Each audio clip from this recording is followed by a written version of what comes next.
Bem-vindos a mais um episódio do Fut Talks, um espaço do pensar estratégico para a transformação do futebol.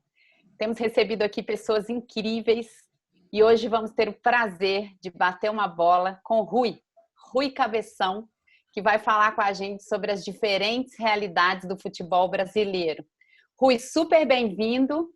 Eu queria passar essa bola perguntando para você, qual a sua experiência pessoal que você quer nos contar sobre as diferentes realidades do futebol que você viveu?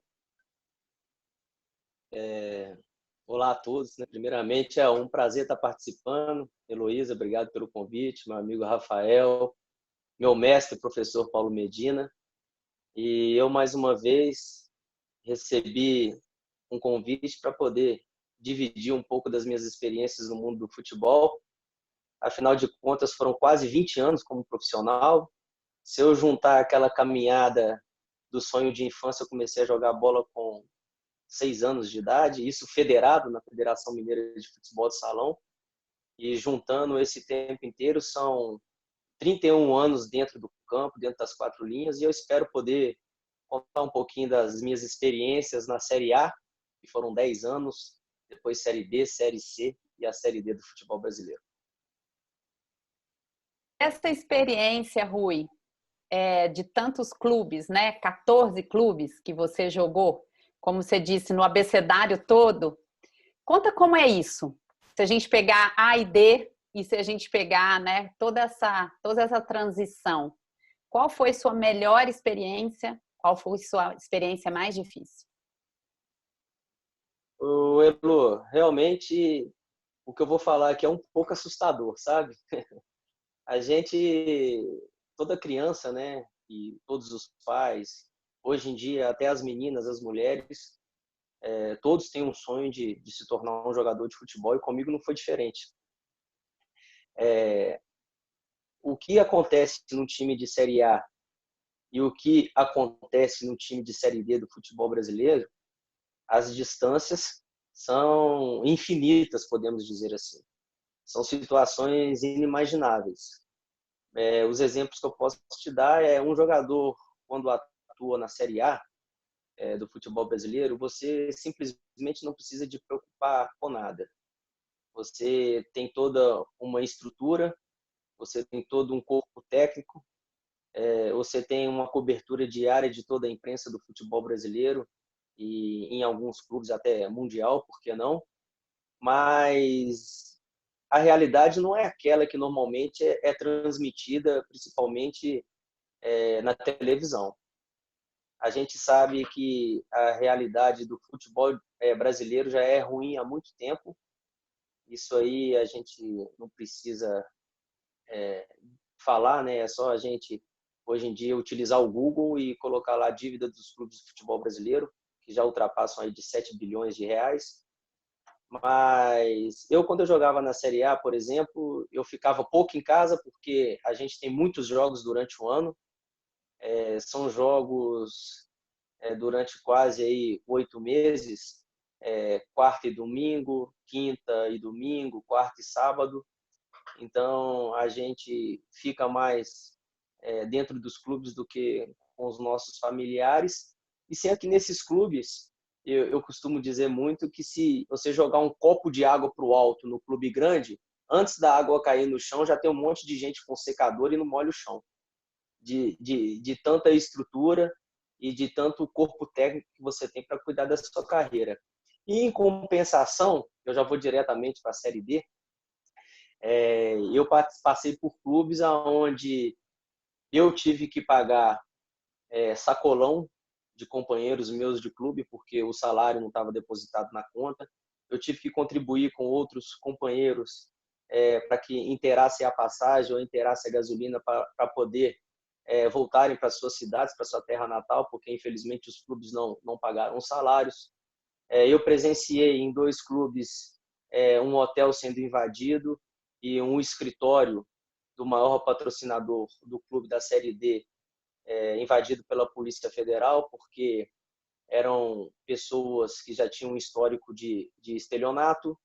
Então, essa é a realidade que muitas das pessoas não conhecem, porque Infelizmente, hoje o futebol é um produto e aquilo que é passado no horário nobre da televisão não condiz nem com a grande maioria dos clubes da Série A, você imagina com a Série B, C e D. Eu vou passar a bola para o Medina, porque como ele tem essa experiência vasta em várias funções por dentro dessa realidade, eu passo a bola para ele continuar com você. Dentro dessa linha, né, de raciocínio aí que você começou a descrever, a gente tem no Brasil, né, segundo dados da CBF, aí, cerca de 740 clubes, né, 742 clubes, para ser mais preciso, mas são da Série A, B, C e D. Veja, quando você fala vou da Série A para a Série D, parece que você chegou no fundo do poço, né? Mas a Série D é a elite do futebol brasileiro, que tem 128 clubes. Né? Tem cerca de 600 clubes que não estão nem na Série D, né? Que é uma realidade terrível. Né? Tem aqui no estado de São Paulo, inclusive, os campeonatos duram 4 meses, né? E depois os atletas perdem o emprego e vão ser motoristas de Uber, vão ser mecânicos, né? Até esperar uma oportunidade, né? E muitas vezes nesses 3 ou 4 meses que ele trabalha não recebe, você sabe muito bem disso, né? Eu queria que você ilustrasse um pouco a tua, né, não só como jogador, mas como amigo de atletas, né, que compartilhavam com vocês histórias muito mais difíceis, talvez até, do que você mesmo passou. Né? Eu queria que você ilustrasse um pouquinho aí com algum caso, alguma história que você acha que possa nos contar para ilustrar essa realidade do futebol brasileiro. Ô professor, igual a minha mãe e a minha própria esposa falam que eu sou polêmico, e eu falo para elas que eu não sou polêmico, né? Eu apenas falo a verdade e falo aquilo que muitas pessoas não têm coragem de falar, porque a gente sabe que nesse meio as retaliações são muito fortes, né? É um meio que corre muito dinheiro, é um meio que infelizmente não é fiscalizado, então a gente sabe que você ficar se expondo, você cria muitos inimigos invisíveis, né? São inimigos invisíveis, mas que funcionam e agem muito rapidamente através dos telefones e das ligações. Porque hoje o futebol existem os patrocinadores, existe a televisão, existe as federações, existe a confederação. São pessoas que infelizmente que mandam nessa parte externa do mundo da bola. E a gente sabe que basta apenas um telefonema para você estar simplesmente excluído e não consegue mais um encaixe nem uma contratação. Professor, eu posso resumir e jogar luz nesse lado obscuro da seguinte forma. Em 1999, eu me profissionalizei. E em 1999, eu já acompanhava os noticiários esportivos, os clubes com dificuldades de cumprir com as suas obrigações, principalmente salário dos jogadores. No ano de 2000, eu fui o primeiro atleta a utilizar a Lei Pelé e conseguir pegar o meu passe, o antigo passe, na justiça e dessa forma estar liberado para conseguir minha transferência para outro clube. No ano de 2006, eu joguei por 3 anos num clube de Série A e eu fui campeão estadual por esse clube com 6 meses de salário atrasado. Isso no ano de 2006. Professor, é muito difícil porque a gente que vive dentro do futebol, como eu já em outras entrevistas eu tive a oportunidade de falar, o jogador de futebol ele está sempre muito exposto e ele é a parte mais vulnerável de todo esse sistema, porque basta uma entrevista mal dada, uma palavra mal colocada e às vezes uma edição errada dos meios de comunicação faz com que o jogador seja mal entendido por torcedores e dirigentes, que na maioria das vezes são torcedores vestidos de terno e gravata. Então, com essa dificuldade imensa dos clubes de Série A até hoje, no ano de 2020, conseguirem honrar com seus compromissos, seja em questões trabalhistas, seja em responsabilidades fiscais, você imagina o que acontece nesses clubes de menor expressão. Eu fico muito tranquilo para poder falar a respeito principalmente do calendário, que foi um dos temas há alguns anos atrás muito discutido, porque eu joguei em equipes da Série C e Série D. E essas equipes, como o senhor falou, elas têm garantido, dentro de 12 meses, apenas 4. E isso mesmo assim, dependendo da forma da configuração desses campeonatos estaduais. Eu joguei por uma equipe no Mato Grosso, joguei por uma equipe, por 2 equipes no Mato Grosso e por uma equipe no Rio Grande do Norte, aonde literalmente a bola para a gente era um prato de comida. Porque esses jogadores, a maioria desses jogadores que participam desses campeonatos estaduais são jogadores que normalmente vêm do campeonato de várzea. Vêm do campeonato de várzea por quê?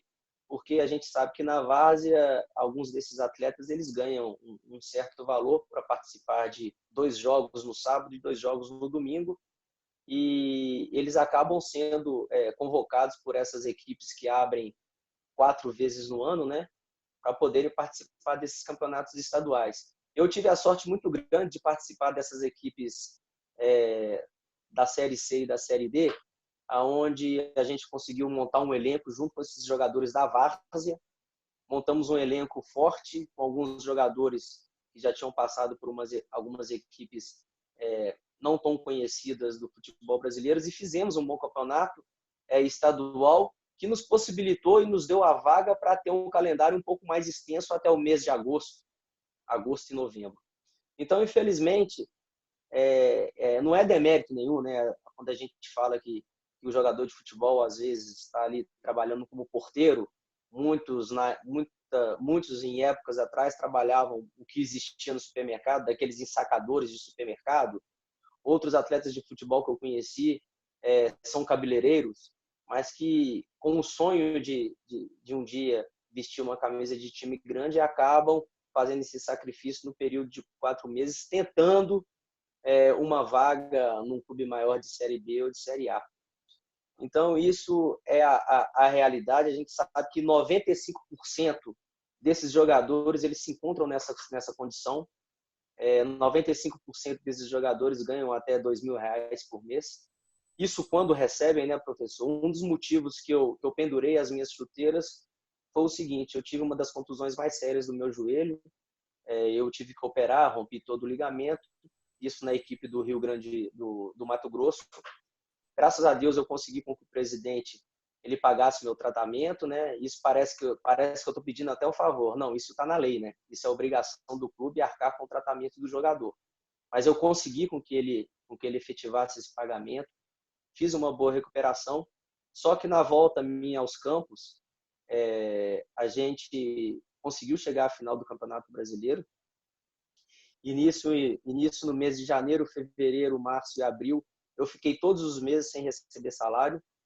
Eu acabei me sacrificando mais uma vez, como sempre, para que o restante do grupo recebesse os salários, porque eu era contratado, professor, pelos empresários da cidade, e os outros atletas, com certeza, recebiam um valor bem abaixo daquilo com que eu tinha fechado o meu contrato.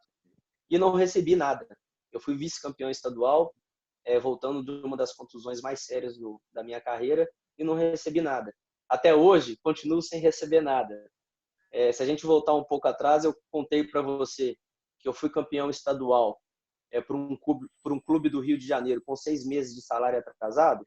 E se eu contar para você que tem 12 anos, vai para 13 anos, que eu espero receber os valores do meu contrato assinado nessa época, dessa equipe do Botafogo. E não sei quando eu vou receber. Então, isso aí são questões dentro do futebol que não são discutidas, que não são passadas, e que, ao mesmo tempo, a gente vê que de 1999 até o ano de 2020, nada mudou. Beleza. Obrigado, Rui. Valeu, amigo. Elô? Triste realidade, mas como você disse, né? Isso vindo à tona também, a gente vai caminhando, né, para o Rafael, mas e depois já aguardando aquela última para dizer, né, se está todo mundo aqui fazendo um pensar estratégico, já começa a ver como é que a gente Como é que a gente vai tirar de você uma ideia? Mas eu passo primeiro para o Rafael. Rafael? Você viveu, igual você mesmo contou aí, da Série A até a Série D. Então, você viu realidades totalmente diferentes, mundos diferentes. A opinião pública, em geral, quando se fala em jogador de futebol, o jogador acaba sendo um pouco execrado porque todos têm aquela noção que o jogador é um milionário, que o clube atrasar 1 ou 2 meses de salário não vai afetar a vida desse profissional. A quem você acha que se deve essa aparência do jogador, essa situação? Você acha que a opinião pública, a imprensa, poderia ter um papel diferente nisso, ao falar do jogador, ao expressar como é a vida de um atleta? Assim? Rafael, eu acho que as responsabilidades aí são divididas, né? Muito da culpa do que é depositado em relação ao valor dos salários do atleta profissional, aqueles atletas principalmente que jogam por fora do Brasil, é de responsabilidade também dos jogadores profissionais. Eu não vou fugir, eu não vou puxar a sardinha para o lado da minha classe, não. Eu acho que o jogador de futebol profissional no Brasil, ele se posiciona muito pouco. Infelizmente, a maioria da classe ela está única e exclusivamente preocupado com o seu umbigo. Se o meu salário está pingando na minha conta, se o meu clube está honrando com os compromissos, pouco me importa se o clube que divide o muro comigo, como existe 2 clubes em São Paulo que dividem o muro, pouco importa o que está passando do outro lado do muro. Se o lado de lá não está pagando salário, se o lado de lá não está honrando com seus compromissos, se o lado de lá os funcionários não estão recebendo, o problema é deles. Infelizmente, o futebol brasileiro é assim e os jogadores de futebol se comportam assim. A prova disso foi que, num dos movimentos, eu acho que mais bonitos e mais bacanas existentes dentro do futebol brasileiro, que foi o movimento Bom Senso, ele foi encabeçado realmente por jogadores que tinham a sua independência financeira, mas foram os únicos jogadores em toda a história que colocaram a mão no bolso e tiraram do próprio bolso para defender uma classe. Foi um movimento totalmente apartidário, foi um movimento totalmente sem interesses próprios e foi um movimento que foi, infelizmente, desvirtuado pela grande mídia, porque a mídia dizia que, na época, eram os jogadores que já estavam resolvidos financeiramente, que estavam tomando conta e tomando frente desse movimento. Só que, na verdade, era que esses jogadores resolvidos, jogadores de seleção brasileira, de grandes clubes da Europa, estavam, sim, preocupados com o sistema antigo e atual do futebol brasileiro, que a cada dia vai se definhando mais. O Rafael, eu tenho uma opinião própria de que, enquanto a maioria do noticiário esportivo não for realmente tomado por ex-atletas profissionais, mas ex-atletas profissionais que realmente não se entregue ao sistema existente atual, mas atletas profissionais que realmente estejam preocupados com o futebol brasileiro. Não atletas profissionais que hoje, infelizmente, têm o seu espaço dentro da televisão, mas que já estão mais preocupados com o Ibope, que estão mais preocupados com aqueles patrocinadores que realmente apoiam os seus programas. O futebol brasileiro, como eu já voltei a te falar, desde 1999, ele, em que eu me entendo por gente, em que eu me profissionalizei, ele já passa por essas dificuldades. E eu lembro de um episódio que, logo quando eu subi, e eu com 20 anos, 21 anos, um dos dirigentes foi nos cobrar de uma partida passada de que a equipe não tinha jogado bem, que ele achava que os jogadores não estavam se entregando. Aí eu virei e falei, na reunião com 20, 21 anos de idade, que antes desse diretor poder cobrar alguma coisa, ele deveria colocar os nossos salários em dia, que já estavam há quase 3 meses atrasados. Pelo incrível que pareça, na entrada do vestiário desse clube, os 2 jogadores mais experientes do elenco foram e puxaram a minha orelha, dizendo que eu não deveria ter falado aquilo, que eu não deveria ter me posicionado daquele jeito, porque o futebol não funciona dessa forma. e eu achando que o futebol fosse um dos meios mais bem administrados do mundo, porque era isso que eu via pela televisão, né? Na época dos grandes clubes jogando, eu me dei conta de que realmente o sistema é outro. O jogador de futebol ele é criado desde a categoria de base para não falar nada, para ficar calado, para não ter opinião.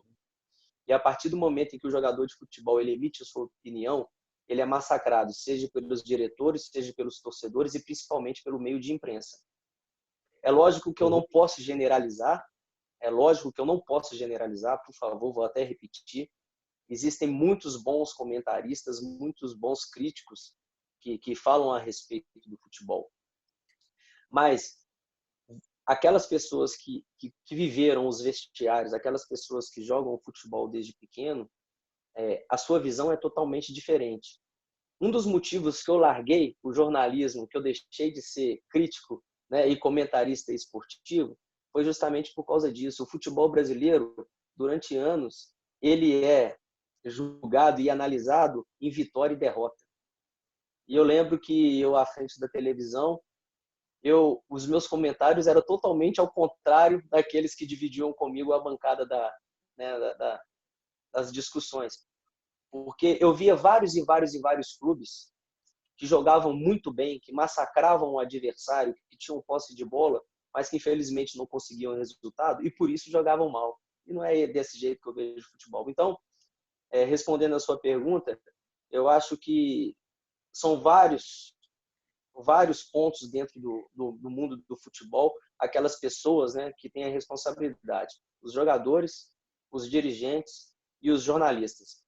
Mas principalmente os jogadores, se os jogadores realmente tivessem um posicionamento um pouco mais, não vou dizer mais forte, mas um pouco mais de personalidade para emitir as suas opiniões, que fosse em horário de jogos, que fosse em questões de longas concentrações, que fosse a respeito de calendário, que fosse a respeito de bola, que fosse a respeito de campo, mas você nunca vê um jogador dando uma opinião nem em relação a isso. Então eu acho que é um problema cultural, é um problema que vem desde a categoria de base e que acaba refletindo na equipe profissional. Rui, eu gostaria, dentro dessa linha de pensamento, né, de explorar um pouquinho mais quando você citou que o movimento Bom Senso ele foi liderado por jogadores que tinham condições, né, tinha uma boa situação financeira, jogadores que jogavam em clubes grandes, alguns próximos até do encerramento da carreira, e eles deram a cara para bater, né? Mas aí eu gostaria da tua opinião, que eu entendo que os que não têm esse perfil, né, e essa situação privilegiada, eles não têm condições de falar. Veja, os próprios jogadores que lideraram o movimento, eles sofreram muita retaliação. Você imagina os jogadores com menos prestígio, com menos status, vamos dizer assim, dentro do cenário futebolístico. É muito difícil você ter voz, né, numa situação dessa, como você falou. Então, o sistema ele quase que impede o jogador de ter essa coragem, né, de poder falar alguma coisa, porque a retaliação ela é imediata, né? Às vezes meio, como você citou mesmo, meio assim não explícita, né? Mas você abafa qualquer voz aí em defesa dos próprios direitos, né? Para você receber aquilo que você tem direito, né? Nem isso às vezes o jogador tem condições de falar, não é? Perfeito, professor. Eu acho que um dos comentários mais covardes que existem dentro do futebol brasileiro e que eu, como ex-atleta e na época como atleta de futebol, eu já ouvi, são daqueles comentaristas que falam, não, o jogador de futebol, mesmo com salário atrasado, a partir do momento em que ele aceita entrar em campo, ele está dentro de campo, você acaba esquecendo isso. Isso é, para mim, a maior mentira do mundo. Eu acho que isso aí já são pessoas que, infelizmente, acabaram se sucumbindo ao esquema e ao sistema, né, existente dentro do mundo do futebol. Eu acho que o futebol brasileiro, além dele levar alegria para o povo, o professor, ele tem essa questão, uma questão social que é muito importante. Todas aquelas pessoas que são leigas dentro do esporte, dentro do futebol, a partir do momento que você liga a sua TV às 4 horas da tarde, que você liga a TV no horário nobre, numa quarta-feira, que seria às 9h45, você vê uma imagem bonita, você vê um produto maravilhoso, mas que, na verdade, não é aquela maravilha em questão de administração e de responsabilidade. E isso, eu me sinto constrangido, sabe? Bastante constrangido. As pessoas, às vezes, me questionam, e, às vezes, dentro da própria rede social, né? Dentro das lives, dentro de algumas entrevistas, Rui, você está cuspindo no prato que comeu. Eu falo de forma alguma, de forma alguma. Eu sou extremamente grato ao futebol, o futebol me deu tudo, o futebol me fez ser uma pessoa melhor, o futebol me fez conhecer pessoas magníficas, lugares magníficos, estádios magníficos, mas essa questão administrativa e essa questão de vestiário, eu costumo dizer que o futebol existem 2 etapas, a etapa do tapete verde e a segunda etapa, que é aquela que você desce as escadas em direção ao vestiário. Ali começa realmente o verdadeiro muito da bola, aonde você não pode se expressar, aonde você não pode falar, aonde você se sente intimidado. Muitas vezes você pode ser, em algumas situações, coagido, você pode ser chantageado. Então, é muito difícil. É até engraçado eu falar isso, porque eu tenho 2 filhas. Eu ficava muito preocupado em às vezes, serem 2 meninos e eles, né, terem a vontade de seguir os passos do pai, e eu sei que realmente é muito difícil. Então, professor, eu sempre vou louvar e sempre vou agradecer a esses atletas que realmente levantaram a bandeira do bom senso, porque não são todos os atletas dentro do futebol brasileiro ou do futebol mundial que tomam uma posição igual esses atletas tomaram. E, em momento algum, esses atletas preocuparam apenas com os jogadores da Série A. Na verdade, o movimento ele teve como alvo os jogadores da série, principalmente Série B, Série C e Série D, que são os operários da bola, que são os boias frias da bola, que são aqueles jogadores que normalmente, ou geralmente, ou na sua maioria, não recebem os salários. São aqueles jogadores que normalmente são enganados e ludibriados por diretores e administradores de clubes de futebol que os tiram das suas casas, oferecendo salários que já sabem que não vão pagar. Então, o movimento ele foi realmente desenhado para essas pessoas, mas, como a gente acabou de falar, ele não foi bem quisto e não foi bem visto por muitas pessoas que, infelizmente, hoje comandam os meios de comunicação. Isso fez com que o movimento fosse perdendo força e, principalmente, a gente que já foi ex-jogador e a gente que tem companheiros que ainda atuam dentro do futebol, sabem que essas forças mais obscuras da bola, por exemplo, os empresários, ou, por exemplo, torcidas organizadas, acabaram sendo utilizadas por essas pessoas que não estão preocupadas com o bem do futebol, tentando intimidar jogadores. A gente já cansou de ver jogadores sendo perseguidos por torcida organizada, a gente já cansou de ver jogadores sendo agredidos dentro de agências de banco. Eu mesmo, com a minha esposa grávida de 6 meses, eu fui perseguido por torcedores do Rio de Janeiro. Eles tiveram a audácia e a coragem de arrancar uma mulher grávida de 6 meses de dentro do carro.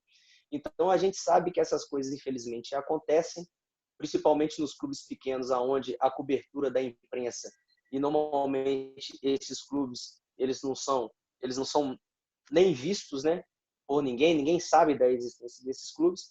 Esses jogadores realmente se sentem intimidados e continuarão a ser intimidados, o professor, porque, infelizmente, não é porque a gente tem uma lei que regula especificamente as leis trabalhistas do futebol brasileiro. Essas leis trabalhistas, infelizmente, elas são ineficazes, a prova disso são que grande maioria dos clubes da Série A continuam não pagando salários e tendo dificuldade para honrar os seus compromissos. Rui, nós tivemos agora sessões importantes da gente mapear, né? Se a gente está falando de uma série que se chama Crise Horizonte, eu acho que você trouxe dentro da sua história, né, com muita abertura, com muita transparência, fatos, né, que você viveu, que você não está recontando. E é muito importante a gente ter isso presente.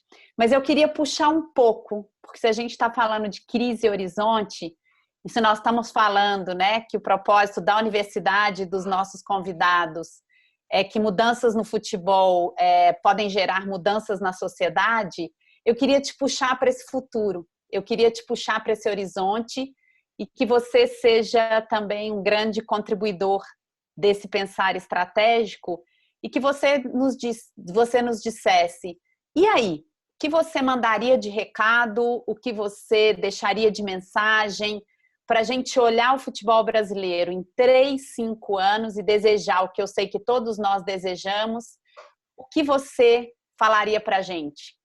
Que recado você mandaria a todos que têm influência de decisão para que a gente volte a esse protagonismo, englobando não só 5%, mas 100% de todos? Heloísa, Rafael e o meu querido amigo professor Paulo Medina. Vocês que já são meus amigos e aquelas pessoas que estão hoje acompanhando, né, um pouquinho das minhas histórias e da minha vida aqui na Universidade do Futebol.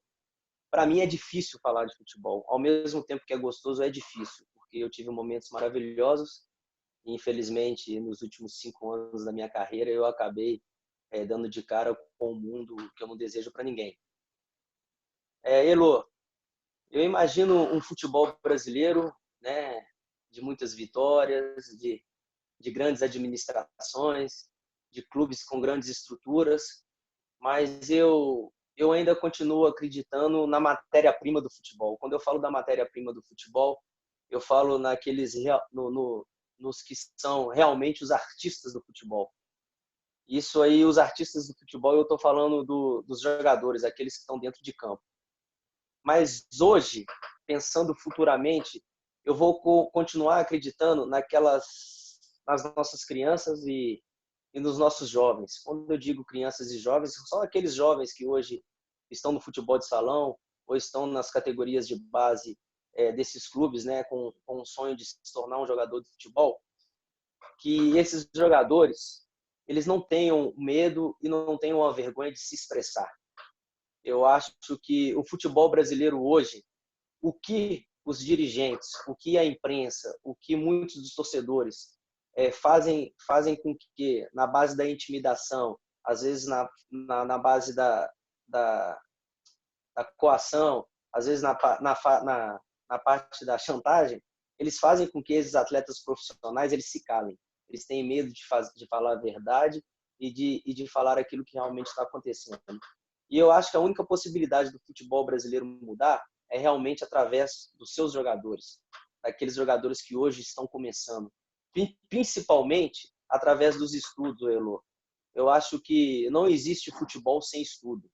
Apesar de que 99% dos clubes do futebol brasileiro não estão preocupados com a formação do jogador depois que ele parar, depois que ele pendurar as chuteiras, o que eu posso deixar de mensagem para aqueles jogadores que estão que estão com o sonho de se tornar um jogador de futebol é: estudem e treinem. Estudem e treinem. Não existe futebol sem estudo. Eu acho que o atleta profissional no Brasil, com estudo, ele vai fazer com que aqueles dirigentes que se encontram hoje no ponto mais alto desse sistema possam respeitá-los e os olhar de forma diferente. Hoje, infelizmente, o jogador de futebol ele continua a não ser respeitado dentro do mundo da bola. Então, o que eu posso deixar de mensagem é isso: que o jogador de futebol que hoje está começando, ele estude, que o jogador de futebol hoje que está começando não tenha medo, que o jogador de futebol que hoje está começando realmente se dedique e seja o verdadeiro profissional, porque existe o jogador de futebol, Elo, e existe o boleiro, né? Aqui no Brasil, a gente tem muitos boleiros e pouco jogador e atleta profissional de futebol. Então, que na nossa base a gente forme atletas profissionais de futebol, que esses clubes grandes realmente dê a atenção necessária a esses meninos, porque além deles estarem formando jogadores de futebol, eles têm uma responsabilidade grande que devem formar o ser humano. Não é simplesmente utilizar o jogador de futebol como uma laranja. Você suga, suga, suga, suga, e a partir do momento que não dá mais nenhum caldinho, a gente joga fora. Porque a gente sabe que passado 10 anos e pendurado as chuteiras, ou você guardou aquilo que você conquistou, isso eu falo de valores financeiros, ou você guarda, ou você investe, ou você aplica bem, porque senão na hora que você parar, você não tem a aposentadoria, você não tem um clube, você não tem nenhum sistema que te ajude a continuar a sua vida. Então eu espero que esses garotos eles tenham a consciência de que não existe futebol sem estudo. Maravilhoso. E a gente está exatamente fazendo essa provocação para que, por exemplo, as suas duas meninas sonhem também com a evolução do futebol feminino, né? E juntando essas ideias de atletas, de ex-atletas, de dirigentes, isso é o que a gente quer contribuir com o papel da universidade. Super obrigada. Eu vou passar para o Medina. Passo para você e depois para o Medina, para a mensagem final dele. Não, Elo, só para completar, e eu acabei queimando minha língua, porque a minha filha mais nova, a mais velha, ela não jogou futebol, mas a filha mais nova hoje está jogando futebol de salão, pelo incrível que pareça, e para poder puxar o saco do pai ainda usa a camisa número 2. Eu acabei não falando, eu tive uma irmã que ela chegou aí para a seleção brasileira feminina universitária, mas infelizmente ela conseguiu operar o joelho mais do que o Ronaldinho Fenômeno, operou 4 vezes o joelho. Isso aí fez com que ela tivesse que aposentar. Então é para você ver que eu tentei, mas as minhas 2 garotas hoje, das 3 garotas que eu tenho, 2 jogaram futebol. Viu? E vamos sonhar para que mais garotas e garotos façam esse caminho. Professor, passo para você. E dentro dessa recomendação, desse conselho que você dá para o jovem atleta, né, para a jovem atleta, né, você tem aí uma em casa, em relação ao estudo, né, que pode garantir não só um futuro do pós-carreira, mas hoje em dia, né, Rui, pode garantir também uma carreira melhor, né? Hoje, o jogador que estuda, que se prepara, ele se torna também o melhor jogador, né? Então, acho que essa é a lição que fica, né? E muito obrigado aí, Rui, pela tua contribuição. A gente não esperava, né, nada menos do que isso que você nos transmitiu aí, tá bom? Muito obrigado. Ô, professor, amigo, obrigado você mais uma vez. Quando eu digo que me preocupa muito em relação aos estudos no futebol, foi porque eu vi certas situações que realmente me deixavam sem lugar. Por exemplo, jogadores que tinham dificuldade de assinar uma súmula na época porque não sabiam escrever direito. Eu vi jogadores que, infelizmente, não sabiam preencher um talão de cheque. Então, isso foram situações que realmente me assustou e continuam me assustando até hoje. E quando a gente fala que o estudo ele faz parte do futebol, eu tenho um exemplo claro de treinamento de campo, onde um ex-companheiro, num trabalho técnico de finalização, era necessário um lançamento longo e que esse atleta entrasse em diagonal. E esse atleta, ele seguidamente fazia os movimentos errados. Até que ele chegou perto de mim e falou: ô cabeça, o que é diagonal? Ou seja, são situações que são assustadoras e que ninguém imagina. Então, eu acho que não existe um futebol melhor, não existe uma situação melhor para o futebol brasileiro, sem que você tenha, desde a sua base até o profissional, jogadores capacitados em seus estudos e de forma cultural.